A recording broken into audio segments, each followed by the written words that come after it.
Valhalla in Norse mythology represents the paradise of fallen warriors.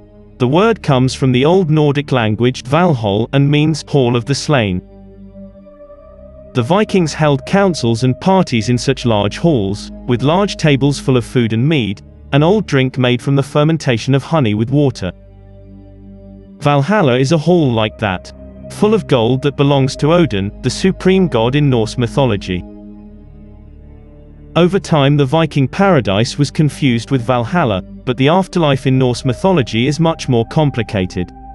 The land of the gods is called Asgard, and here there are several halls and palaces. Each god has such a hall palace.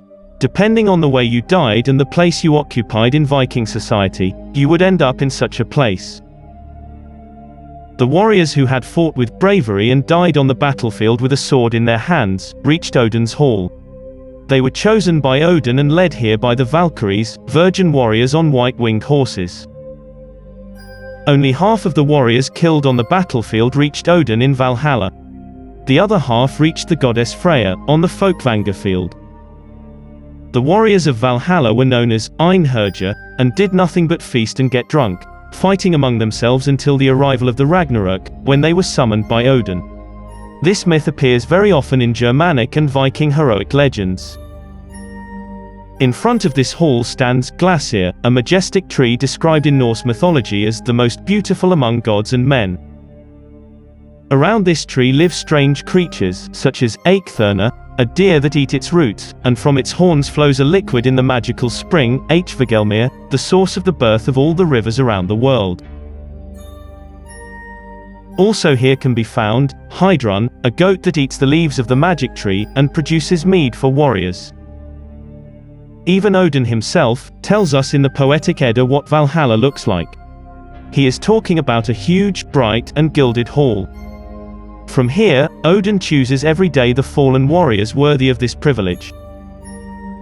Valhalla has walls covered with spear shelves, and ceilings covered with gold shields. On its benches are chain armors, and in front of Valhalla stands a wolf and an eagle who flies over the entrance. Odin's house is in Asgard, and before entering Valhalla, you have to go through the holy doors of the Great Gate of Valgrind.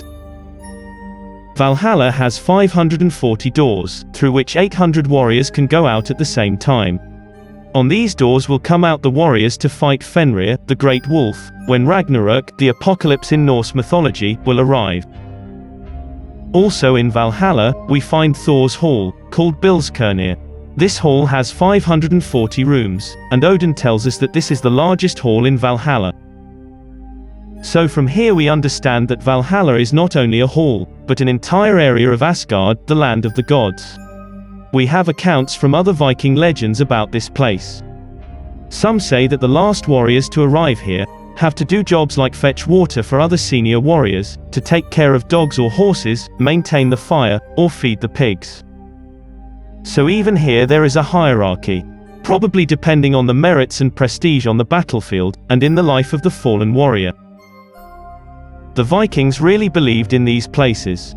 And from their legends, we understand that these places were real for them, and you could get there if you obey certain commandments. Thus, we have the legend of King Gylfi, who decides to go to Asgard disguised as an old man. He wanted to know the source of the gods' power, but the wise gods knew of his arrival, and prepared a series of illusions for him. When he reached the Valhalla fortress, the ceiling seemed untouchable. Here, the king saw a lot of warriors who were drinking or playing different games, and others were fighting.